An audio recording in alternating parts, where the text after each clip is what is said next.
Chapter 19.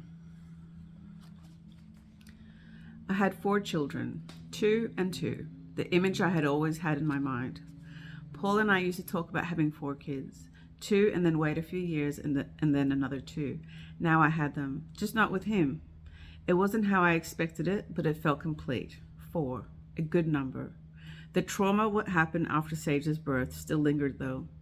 I needed to talk about it and have someone acknowledge how scary it was. I had really felt as if I was dying when I was drifting off to another place, being pulled by a force and watching as my body remained in bed but me slipping away. It had rattled me on such a deep level. Not the dying so much, but the fact that I wasn't being acknowledged by anyone. I tried to talk to Andrew about it, but I could tell that he just wasn't able to engage with me. He said that I looked cute. I had a bit of a smile on my face and looked really peaceful. The fact that I was waving the oxygen tube across my face showed that I obviously didn't need it, and using it more as a fan to blow air. I tried to explain that my hand wasn't cooperating and that the smile on my face wasn't in any way an indication of what was going on internally. Like most things that we tried to talk about, it very quickly headed into argument territory, and it just wasn't worth it. I had my 4 kids. I was a very fortunate woman.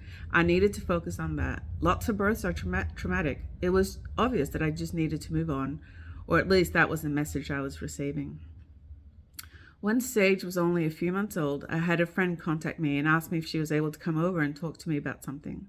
She was someone very special to me, and we didn't get much time together, and she never initiated meeting up, so I knew that this was out of the ordinary. I offered her a cup of tea, and as she sat down at my kitchen table, Asher and Tikva were building a fort in the backyard. Summer was playing with the pots and pans on the floor, and Sage was wrapped around my chest in a sling. I looked at my friend's face and wished that I'd been able to have some kid-free space so we could talk in private. She told me that she had a really hard request and that I should in no way feel obligated, but that this was her last chance. I sat down in front of my friend and asked her to continue. She went on to explain that she had never really thought about becoming a mother during her 20s and 30s. Now, in her 40s, she wanted a baby, and no matter how much her and her partner had tried, she wasn't able to become pregnant. Now they needed someone to donate eggs. Would I consider donating mine to them? This was a big request, donating my eggs. I looked at my friend, and I could imagine myself sitting there, having to ask someone for their eggs. What an incredibly hard thing to do. I was so touched by this agonizing request, and my heart ached for her. She went on to say that she knew that I needed to talk to Andrew about this, and that if he agreed, it would still need to involve counseling from the IVF center. She explained that the procedure itself was quite invasive and would mean a few months of hormone treatments for me and so on. I looked down at Sage sleeping on my chest, Summer now in my lap, and I could hear Asher and Tikva laughing outside, giving each other instructions on how to make the fort stronger. I had my answer. I thanked my friend for asking me, and I told her I would talk to Andrew and let her know as soon as I could. We finished our cups of tea and hugged. When Andrew came home later that night, I told him that we needed to talk about something big. Once the kids were asleep, I explained what had happened a few hours earlier in our kitchen. Seeing my friend in such a hard place, and knowing that if it was me in the same situation, I'd be wanting to throw myself at the mother in front of me, pleading for her eggs, but of course needing to sit back and be as neutral as possible. I had never experienced anything like it. The closest I had come was a few months between a miscarriage and Asher being conceived. I could think of nothing else but getting pregnant. I was consumed by it. I had this pulse that wouldn't rest until I had a baby growing inside me. All of a sudden, it seemed like everyone around me was either pregnant or pushing a pram.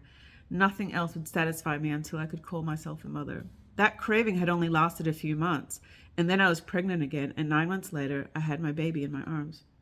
Here was a beautiful friend of mine who had been trying for much longer and had now been told that she was unable to produce the eggs needed. Andrew listened. I could tell this was hard for him.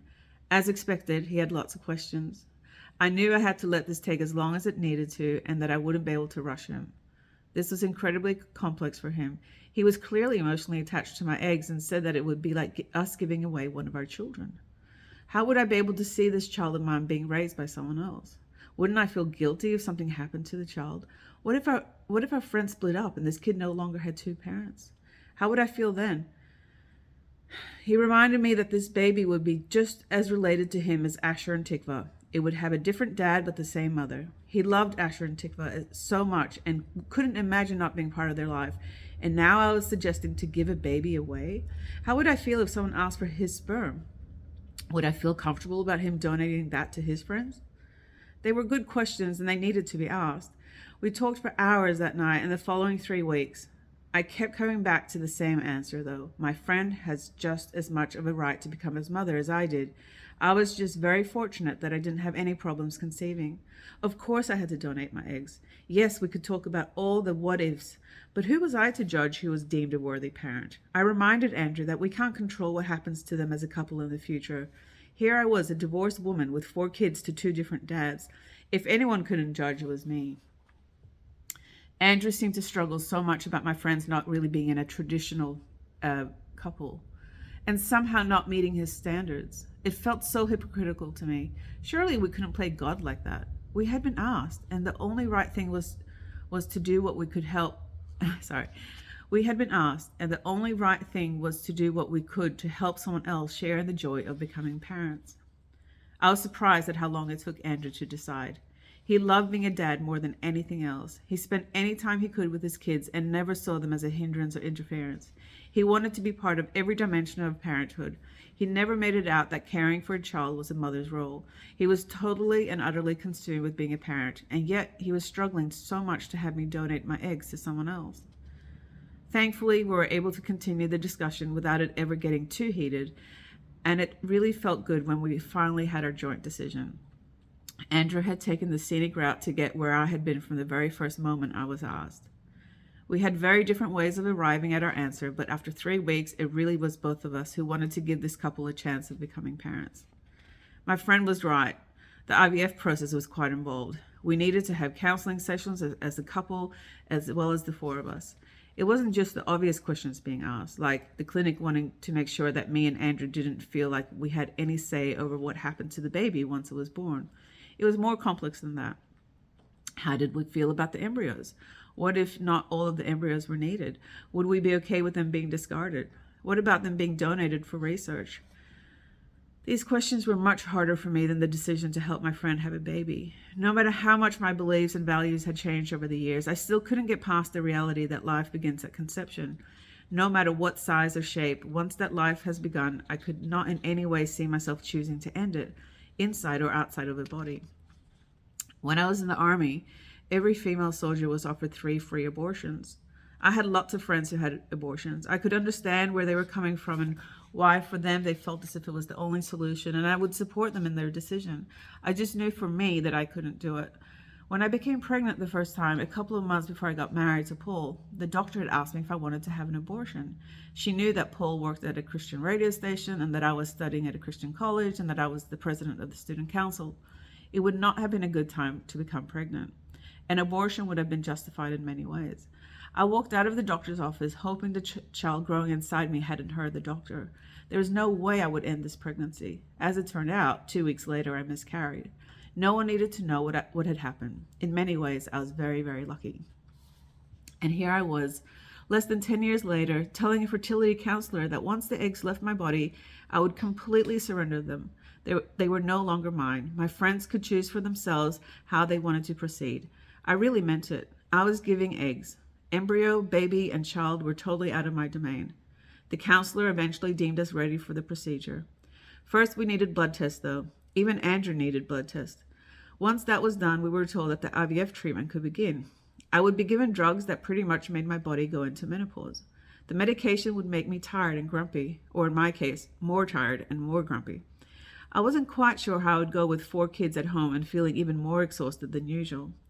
I asked Andrew to be extra patient with me and told him I would need to switch off the moment he came home from work. It would only be for a few weeks. I would then be given injections that would stimulate my ovaries to produce eggs, lots of eggs. It would be PMS times 10, hormones raging through my body so that I could make as many eggs as possible for harvesting. Once the eggs were ready, they would be removed through my vaginal wall during a minor surgical procedure. It was hard to get an exact timeline for how long things would take. There were lots of factors and variables to consider. Andrew and I had been talking about legally getting married for a while, and we're trying to set a wedding date. Now we had to make sure that the egg donation would be well and truly over by the time we had our ceremony. It seemed a bit ridiculous getting married when we were already a family. Surely a piece of paper wasn't needed to make us official. For me, the deciding factor was the clumsiness of what to call Andrew. It felt silly referring to him as a boyfriend. Partner was way too clinical. De facto was awful. The convenience of being to call him hubby was enough for me. I knew I had already totally committed to Andrew. Things were pretty unpleasant between us, though. But unlike with Paul, there were no addictions or dangers to deal with. It was really a personality clash, and that faded in the light of us having 4 children together and us wanting to raise them in a family. In many ways, Andrew and I were great together. I really wanted him. I wanted us. Unfortunately, that didn't seem to be enough for Andrew. He wanted me to need him. It came up again and again. I want you to need me, Veronica. I didn't. I really didn't need him. I thought that was clear from the beginning. When we first met, I was a happy single mom. I had a full life. After having put my studies on hold for years, I was just about to complete my degree, and then I was about to embark on a career. I had 2 incredible kids. I was involved in lots of meaningful activities. I didn't need Andrew back then, but I wanted him. And I still really wanted Andrew. I wanted an intimate and loving relationship with him, but no, I didn't need him. It caused Andrew a lot of grief, and it came up in so many of our conversations. Conversations totally unrelated to the topic. Somehow Andrew was a victim in our relationship, and he felt rejected. For me, it couldn't have been further from the truth. I wanted a connection with him so badly. I craved it. The intimacy I never got to experience with Paul, I now wanted so much with Andrew. Yet there was a barrier, and I couldn't understand it. I knew Andrew wanted to feel loved by me, yet I knew that he didn't. Here we were planning a wedding in the midst of all that frustration. As much as I knew that I was aligning myself officially with a man who I didn't really feel right about, I knew that he was a good father and that the things that bothered me about us could be worked on. Life with Andrew would probably never be easy as such, but that was a small price to pay for us to be a family together. I loved who we were as a unit and as a family, and most of all, I loved that my 2 older kids now had a dad. We set the date for the wedding for early December. It would mean that my mother in Sweden could fly over to celebrate with us. She had come to help after my last 2 births, and it would be great for her to come out for something a bit more relaxed. We wanted something very informal, so we decided to do the official paper signing beforehand. We would have a civil ceremony so that we didn't need a person officiating at our actual wedding with our friends. It would make it a lot more intimate and personal. Andrew and I were great at organizing events together. That was one area in our marriage that we seemed to agree on quite easily. Neither of us wanted anything fancy. We wanted it to be meaningful and authentic to us. It was all about celebrating who we were as a family and making sure as many friends as possible could be there and not having to spend too much money. The obvious choice was a picnic in a beautiful garden in the Adelaide Hills. The kids would love running around while the adults could sit on rugs and eat. Our neighbor agreed to make fruit and cheese platters to share. It was all too easy. The wedding itself was still a few months away, and we already had everything sorted. In the midst of 4 kids and now the fertility treatment starting for the egg donation process, I wanted to make sure that there wouldn't be much else on my plate leading up to the wedding. Thankfully, the medication wasn't as difficult as I had been told, and I was able to continue doing what was needed at home. On the evenings, I did have to fall into bed early. Andrew was happy to take over. Even the hormones that were needed to stimulate the eggs weren't that bad. I was feeling achy and tender, but still very manageable.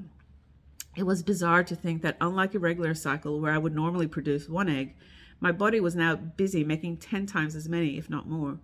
The nurse that was overseeing my treatment was happy with how I was progressing. She couldn't really tell how many eggs I was hatching, but told me it wouldn't be long before they would be ready to harvest. It was a relief because the swelling was getting intense, and at times it felt as if things couldn't stretch any further.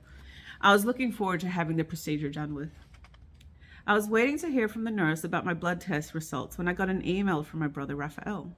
My dad was in hospital again because of a massive heart attack. My dad was now living in Jerusalem by himself. My mother had told him that their marriage was over a couple of years earlier, and he was now living there, happy to be back in Jerusalem, away from the long, dark winters of Sweden, but very upset about his marriage being over. And now he had another heart attack. I really felt as if I had to fly over to be with him. I had always had a difficult relationship with my dad. I struggled with so many things about him and vice versa.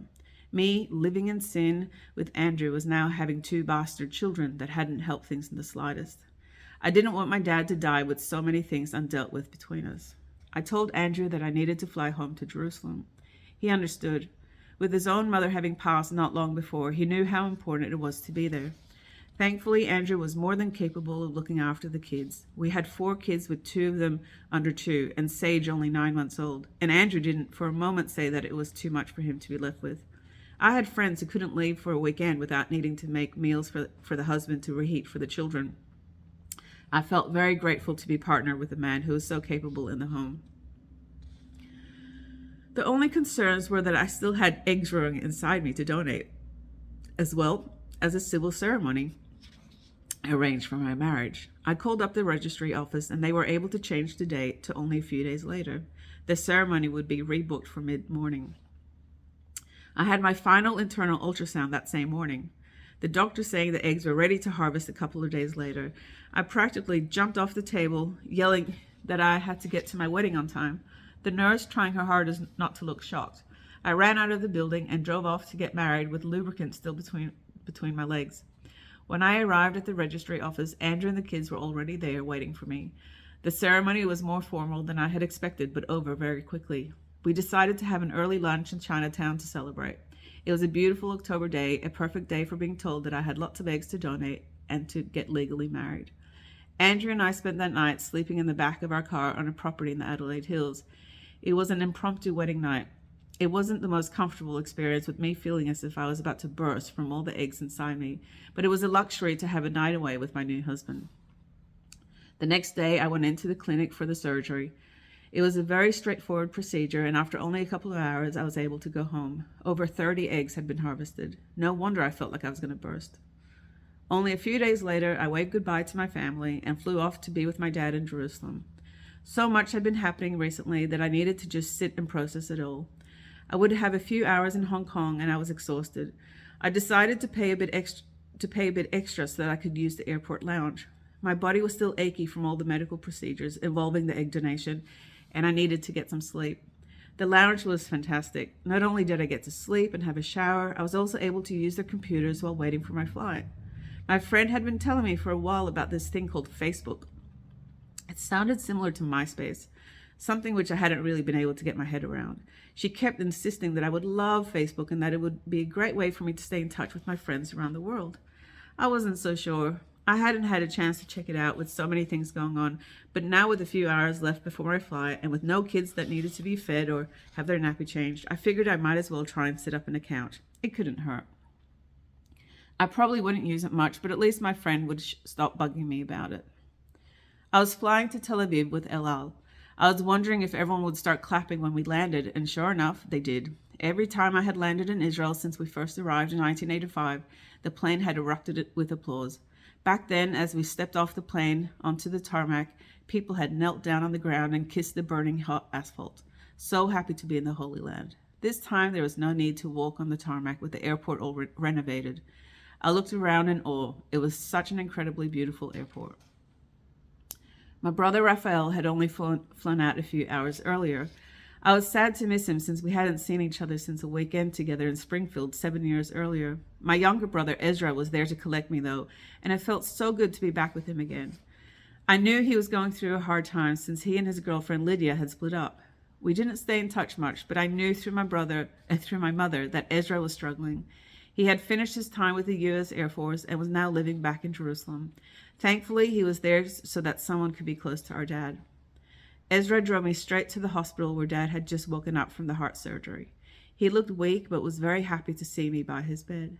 He now had a defibrillator next to his heart. It looked like a packet of cigarettes under his skin. The doctor explained that it would kick his heart back into life if he had another heart attack. My poor dad, these constant things happening to his body. I really felt for him.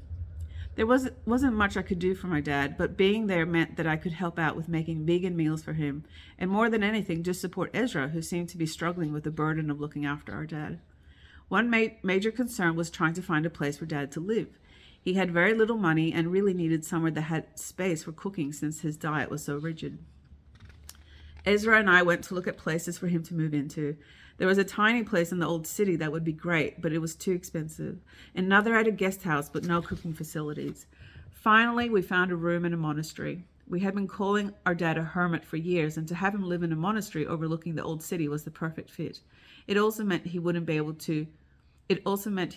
alone, which really appealed to me. Kind-hearted nuns would be close by in case he needed anything. Ezra and I were grateful to finally find something and decided to go for a walk on the promenade just down the road. It's a beautiful walk overlooking the old city and the Judean desert. It's one of my favorite places, and having Ezra there made it even more special. As we stood there looking at the Temple Mount, the sun starting to set, so the walls of the old city were all lit up in gold, Ezra told me he had a question for me. Somehow I already knew what he was going to ask, but waited until he spoke. He explained that he had no memories of his childhood at all, that it was totally blank. He only had one faint picture, but he wasn't sure if it had happened or if it was a dream or maybe even a movie he'd seen. The only image he had was me holding him and these dark beings with chains pulling at his body. My heart ached for him. That this was the only memory he had from his childhood was so incredibly sad. I confirmed it had happened and asked him if he wanted the details. He did. I told him which house we were living in and how Dad had yet again chased him around the house and beaten him. How afterwards Ezra had grabbed a kitchen knife and how he screamed and raged in his room for ages until the screams became shrieks for help. I went on to explain how I had run into his room and seen him on the floor, how it looked like my brother's limbs were being pulled in every direction. I told him that I held him as he screamed, that he was being chained and dragged away. Me pleading for the blood of Jesus to cover him, since that's what I had been instructed to do since I was a little girl, and I felt completely terrified at the forces pulling at my brother. Ezra was silent and just stared at me as I gave him details of one of the scariest moments of my life. When he finally spoke, he said that while I was telling him what happened, he was starting to see more things from his childhood. He could see himself hiding under furniture, my dad trying to reach him, my dad screaming that he'd had enough, tables being turned over, bunk beds being moved so my dad could get to him. Had that really happened? Ezra wanted to know. Yes, Ezra, it had. So many times. Tears were rolling down my face. How had he forgotten? The images were locked into my mind forever, yet for Ezra, he had completely forgotten. He had erased any memories that showed how we lived with a raging animal in our tiny apartments.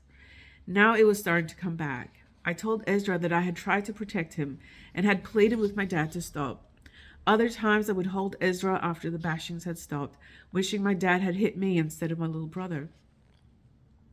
I told Ezra it had gone on for years, and that over time Ezra had started to do the same to Abigail. Ezra remembered that. He knew he had tortured Abigail for years, but had forgotten that he had been tortured first. I could see things making sense for him. He had heard so many times that he was a troublemaker and that he was such a terror as a child. He just hadn't been told why. I gently explained to Ezra that he needed to get some help and to seek out someone who he could talk to, that these things don't just go away, that he owed it to his future wife and children to get support. I explained that our dad had been beaten too by his own dad. Grandpa had come back from the war and his son triggered a rage that belonged in the battlefield, not in the home. He hadn't gotten any help. Neither had our dad. Now Ezra needed to end this cycle and get the help he needed before he married someone. I told him he just doesn't know what's around the corner. He probably felt like he would never find anyone again after things ended with his girlfriend Lydia, but this was really his opportunity to get the support he needed. I was so grateful to have this moment with Ezra, and I could see that he heard me. Something was shifting inside him. I knew that he now understood why I had struggled so much with my dad over the years and with the hypocrisy of his religion while not owning up to the abuse in our home. Ezra finally realized that I hadn't been making up stories about my dad, as I had been accused of by my brothers, and instead he had just blocked all his memories out. Ezra thanked me and told me he was so happy I had come. So was I. My intention for my trip to Jerusalem had been to spend time with my dad, but all of a sudden it made much more sense. I was coming to be a sister more than I was coming to be a daughter. Abigail had flown in to be with my dad as well. As soon as she had heard about the heart attack, she booked a flight, and the two of us were taking food into the hospital so our dad didn't have to eat the hospital garbage, as he called it. Cooking for my dad wasn't an easy task, and we spent a lot of time trying to get it just right. On one of our visits to Dad, the nurse asked if we could take him for a walk around the hospital to get him used to walking again. Dad was so weak after the surgery, and he had lost so much weight on his already slender body. The hospital gown was enormous on him, and we slowly walked down to a nicer part of the hospital building. Abigail and I were on either side of him to make sure he wouldn't collapse, with Dad holding on to the IV pole for support. He looked so frail, but managed to walk for about 10 minutes before saying that he needed to sit down. After he caught his breath for a bit, he asked if I had heard from my kids. He wanted to know if everything was all right at home. I explained that Andrew had driven over to Melbourne for a few days with the kids and how much fun they were having with his family, and that he was doing such a good job on his own. I knew this was a hard topic for my dad because he was so uncomfortable about us not being married. I felt that focusing on how wonderful Andrew was as a dad would hopefully distract him from the life of sin we were apparently living in. I told him how the wedding was happening only a couple of weeks after I would get back from the trip to Israel, and how we were able to have our legal ceremony before I flew over. My dad said that we would need to be married in front of God for the wedding to be validated, and was I raising my children in the Christian faith? I told my dad that I wasn't exactly sure what that meant anymore, and that I was raising my kids with the message of Jesus, loving those around us, helping the lonely, feeding the hungry. Right now, it was more about the practical side of the gospel as I worked through what I actually believed in when it came to God. Abigail had been silent the whole time, but started to say something about love. It was a gentle comment and was meant to be supportive. For some reason, it triggered something in my dad. In a split second, he went from the frail old man in a giant hospital gown to the dad of our childhood. He roared at Abigail to shut her mouth, his nostrils flaring, his body arching over her. We both jumped back in shock. The lion had returned. Nothing had changed. We both stared at him, his chest heaving, his face still red. None of us spoke. I took the IV pole and we all slowly walked back in silence to his room. There was nothing to say. He was so pathetic. His 2 daughters had flown around the world to be with him, going to the shuk and cooking for him, bringing him beautiful food to eat and putting our lives on hold to spend time with him, and he still couldn't contain his rage, even in his weak physical state. I almost felt sorry for him. The next day, I came into the hospital again with some food. Nothing was said about what had happened. Instead, my dad told me he wanted to pay for me and Abigail to fly to Cairo to see our sister, Susanna. He knew that I had been trying to find some flights for us, since it would be crazy not to see her as she was so close by. Susanna had recently given birth to a little girl who still hadn't gotten a passport, so she wasn't able to travel.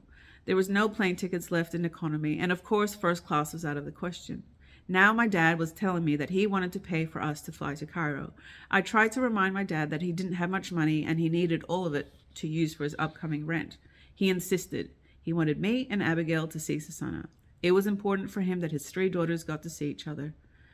He was such a contradiction. So generous, kind-hearted, and always putting others first.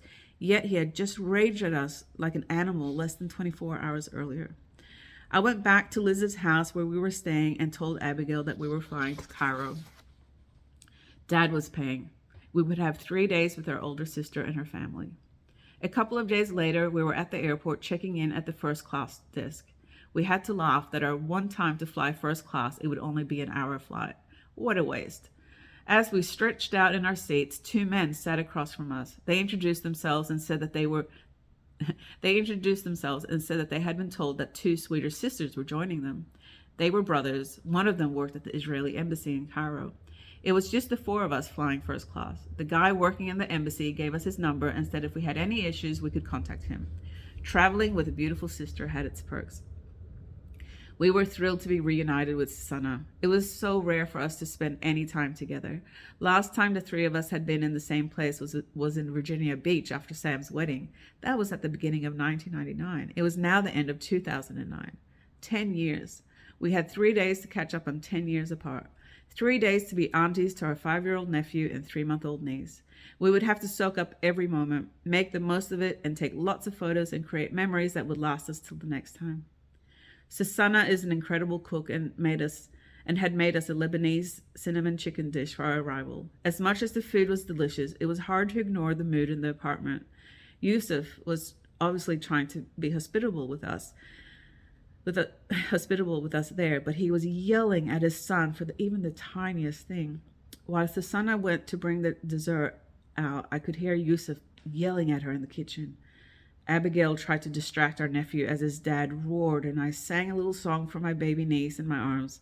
Our 3 days had felt very short when planning the trip, but if things continued like this, it would be very hard to enjoy the visit. I was hoping that things would settle down and maybe we had just caught Yusuf in a bad mood. My mother had hinted that things weren't that good for Susanna and Yusuf, mentioning his temper, but never going into details. I was hoping that we had seen the worst of it. Unfortunately, that wasn't the case. The next morning, Susanna had made us a beautiful Egyptian breakfast with plates full of labneh, olives, baba ganoush, and full beans. She served us warm pita that we used to scoop each mouthful up. Everything washed down with mint tea. Yusuf was loving it. He was a huge man with a massive appetite. Susanna went back in the kitchen to get more of the beans when Yusuf flew up from the table. I hadn't even noticed what my nephew had been doing. Maybe he had reached for something on his dad's plate. It all happened so quickly. Yusuf dragged his son into the bedroom and was screaming. We could hear him beating our nephew and our nephew calling out in pain. I looked over at Abigail, who was frozen in terror. Tears were streaming down her face. I then looked at Susanna as she stood in the kitchen doorway. She was mouthing to us that she was sorry. Abigail started pleading that I do something. There was nothing that could be done, though. Yusuf was in a white rage. He was still roaring in the other room. Our nephew still screaming as he was being pounded. I couldn't just walk in the room and force him to stop. Yusuf was way too volatile, and I could see my older sister indicating with her eyes that it was too unsafe to go in there. So we just sat still and completely silent as we waited for the screaming to settle down. And then the sobs from our nephew started. Eventually, Yusuf walked back to the table and started eating his beloved food as if nothing had happened. Mouthful after mouthful, I watched him gorge. This man was so dangerous. Like my first husband, Paul, he was a minister who showed one face in front of the church and one at home. I had been lucky, though. Paul had never been violent to us. The man sitting in front of me was a dangerous man, ruthless. He had just beaten up this little boy, and here he was telling me that we better hurry up so we could get to the pyramids before it got too hot. We spent a couple of hours pretending to be interested in the pyramids. Susanna at home with her baby girl, me doing my best at pretending to be tourists while my gut was churning at what I had witnessed that morning. I had no interest in the pyramids whatsoever. Not when I was there for Susanna's wedding, and even less now. My mind was racing. Something had to be done. My sister and her kids were trapped with a monster. I had to help. I couldn't just pretend that this was acceptable and go home. We hadn't had any time with Susanna alone since arriving the day before. Yusuf was with us the whole time. That evening, we were all going out to a party at Yusuf's cousin's house. I would try to talk to Susanna then. Thankfully, the beautiful house was full of people. Yusuf had a larger-than-life personality, and his laugh was filling the room. As he helped himself to the tables full of food, I pulled Susanna away in a quieter part of the house. I told her that I needed to be really blunt with her and that I couldn't remain silent. I said I could see what was happening in her home, and I could see that her kids weren't safe. I needed her to know that if she wanted to get away, I would help her. I would do whatever I could to help them escape. I just needed her to tell me if that's what she wanted. I knew this was incredibly hard for her, and it might be the first time she ever talked to anyone about it. She didn't go into detail, but yes, she needed help. She knew her kids were in danger. What I had seen wasn't the worst of it. It broke my heart when I heard Susanna say that if she wasn't a mother, she would have stayed and put up with being abused, but she had to make sure her 2 children were safe. Despite our years apart, we were very similar. I would have stayed with my husband too. It was all I needed to hear. I thanked her for letting me help and told her I would come up with something. She just needed to trust me. We slipped back into the crowded room and didn't speak again the rest of the evening. In my head, I was frantically trying to figure out my next step. I had just promised my sister I would help her escape out of Egypt. How the hell was I going to do that? I needed to do this right. It was way too risky if anything went wrong. I emailed Andrew later that night. I didn't go into details. I just explained that Susanna and her kids were in danger and they needed to escape. Would he support me? His response was immediate. Of course, whatever it takes. Don't think about the money and just do what you need to do. And it was the perfect response. I just needed to know that Andrew was on my side with this. The details could be figured out later. As I lay in bed, I whispered to Abigail what I had talked to Susanna about. I explained that I had no idea how it happened, but that we needed to get Susanna and her kids out and to safety. Abigail said she would do whatever she could to help. I knew she meant it. The next day we had planned to go shopping. Yusuf was going to a church meeting and we had some time with Susanna to buy souvenirs. Instead, we scrambled through all her documents and paperwork and ran through the streets of Cairo to get everything photocopied. I had my baby niece strapped to my chest in a sling as we hurried from place to place as well as the bank. We didn't know how the escape would happen, so I wanted to make sure Susanna had cash in case she needed it. It was easier said than done, and we didn't have much time. At one point, as we were running across the street, dodging cars, I yelled out to Susanna, "Who do you want to play you in the movie?" We burst out laughing. It was just so crazy. We decided that Kate Winslet would play Susanna and Drew Barrymore would play Abigail. We couldn't figure out who would play me, but it was just what we needed, something to laugh about. This was terrifying stuff. As a woman, Susanna had no rights in Egypt. Trying to get her away from her husband with her children could put her in jail for life. Our bags were filled with copies of important documents and photos that Susanna didn't want to risk losing. We bought a few souvenirs as well to make sure we had something to show Yusuf if he asked why the bags were so heavy. As I hugged Susanna goodbye, I knew that everything else in my life had just faded away, and I would only be able to return to it once Susanna and her 2 kids were safe. I had never before in my life felt such clarity. I just had no idea where to start. I remembered one of the brothers who we had met on the plane 3 days earlier. He worked for the Israeli embassy. Surely he would know how to get someone out of Cairo. He didn't. He said it was too hard. Egypt is strict. Women can't travel without their husband's approval. I had to think up something else. Somehow we had to get Yusuf's approval for his wife and children to leave Egypt. How could we do that? I was flying back to Australia only a couple of days later. I couldn't leave until I had some sort of a plan. I had to think fast and it had to work. We knew it was critical to keep this as quiet as possible. We would only tell the people who absolutely had to know and people we could trust. Liz was our first stop. We knew she would do anything to help Susanna. We asked her to write an email from her husband, who was a pastor, saying that as a church they wanted to pay for Susanna to come with her children to see her father, who was dying. Yes, he had improved a bit, but things had gotten worse and he wanted to see his grandchildren. We knew that Yusuf would like an email from a pastor in Jerusalem. It would feed his ego.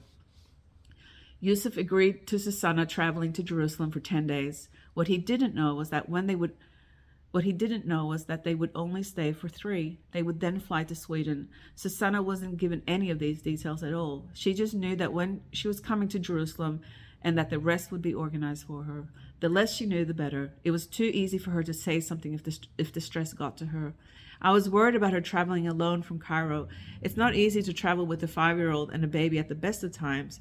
To do it while escaping from an abusive husband would be too much for anyone's nerves. I asked Liz if she would help out. She was thrilled to. I had to fly back to Australia, but I felt as if enough of the plan was still in place and I could do the rest from there. It was great to see Andrew and the kids again after 3 weeks away, but my focus was elsewhere. I spent all my time on the computer trying to work out the rescue plan. I met with lawyers in Adelaide. Would my sister be seen as breaking international law by removing the kids from Egypt? The lawyer explained that the Hague Convention, that Egypt hadn't signed it. My sister wouldn't be breaking any laws. And because this was about the safety of her children, she would be protected. I didn't get a lot of sleep those couple of weeks before my sister boarded her plane. I would go over the plan in my head over and over again. Was there something that I was missing? The biggest risk was my dad finding out and contacting Yusuf. Even something as simple as Yusuf emailing my dad and asking if he was enjoying his time with his grandkids was too risky. I knew I had to ask my brother Ezra to help out. I didn't like involving my brothers because there was such a big chance they wouldn't agree with what we were doing, but I felt like I had Ezra's trust, especially after our very vulnerable conversation back in Jerusalem. Ezra was shocked at what I told him, but said he would help. He took my dad's laptop and changed something in the settings so that any correspondence to and from Yusuf would be rerouted to Ezra's email account. Brilliant. We also found a lawyer in Sweden who said she would be happy to take on Susanna's case. She even helped organize a women's shelter that Susanna could hide in with her children. On the morning of her flight, Susanna had no idea that Liz had already flown down to Cairo and was waiting for her in the terminal. Susanna was the last person on the flight and collapsed in her seat. She had made it. She had an overexcited 5-year-old boy and a baby to look after. Just as she was wondering how she was going to survive the flight, a woman wearing a black headscarf and black sunglasses asked her if she needed help. She went on to say, "Don't worry, Susanna. Everything has been looked after. Everything will be okay." The lady took off her glasses, and Susanna realized it was Liz from Jerusalem sitting next to her. She couldn't believe it. Liz had this incredible connection with children and kept them both occupied for the whole flight so that Susanna could calm herself down and try to process what had just happened. She then got to spend 3 days with her dad, enjoying seeing him with his grandson and the newest baby in the family. She wondered if this would be the last time she would have had a chance to see him. It was only once she had arrived in Jerusalem that Susanna was told the rest of the plan. Abigail would fly with her to Sweden so she didn't have to be alone. Abigail had called up and quit her job in the States and then asked her housemates to pack up her belongings and put them into storage. She was not coming back. Meanwhile, in Australia, Andrew had not complained once when I had said we had to buy 4 tickets from Tel Aviv to Copenhagen. He had meant it when he said he had meant it when he had told me that he would do whatever he could for my sister to be safe. After many years of living in the Middle East, Susanna was now back in Sweden to start a new life. She had her 2 children and her youngest sister with her. Her first night back in Sweden was spent in a women's shelter. There was not enough beds, so her daughter had to sleep in a baby bath that night. It was far from anything she had ever thought she would experience, but she was safe. She was finally safe. Only a few days later, I got married. My new friend Astrid had felted my hair into dreadlocks, bright, colorful dreadlocks. I had a white peasant top and white fisherman pants on.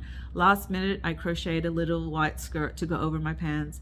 Another friend made a gorgeous dragonfly out of metal wire and string for my hair. I looked over at Andrew holding Sage, his hair long and his beard bushier than ever. We sure looked like a couple of hippies. The sun was shining and the garden in full bloom. All our friends were sitting on blankets around us, platters full of fruit and cheese being passed around. We had wanted something relaxed and informal, and this was perfect. Andrew and I eventually stood up in front of our friends, each of us with a toddler in our arms, Asher and Tikva between us. We told our story, explained how we met and why we were together.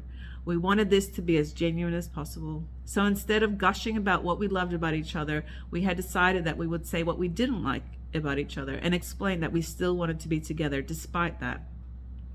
Andrew said his 3 or 4 things that he didn't like about me. When he stopped, I reached into a bag next to me and I pulled out a receipt roll. In a very dramatic gesture, I unraveled meters of it and started to read my list. Everyone laughed. We didn't want to exchange rings. Neither of us were into jewelry. Andrew especially hated rings and said they looked silly on his fingers. We wanted to exchange something, though, and we wanted it to involve all of us, since it wasn't just me and Andrew getting married. We were uniting as a whole family. So instead of rings, we exchanged badges. We had spent an afternoon decorating badges for each other, 2 each for me and Andrew. Andrew got one from me that said hubby and one from the kids that said dad. I got 2 as well, wife and mama. The kids got 1 each with our nicknames for them. It was quirky, but it worked. The ceremony was totally out of the box, but heartfelt. Our friends hugging us and saying how special it was to be there and witness the love we had for our children. No one wanted the magic to end, so once the garden got too cold, we walked up the street to our friend's house and hung out there, and when everyone started to get hungry again, we ordered pizza.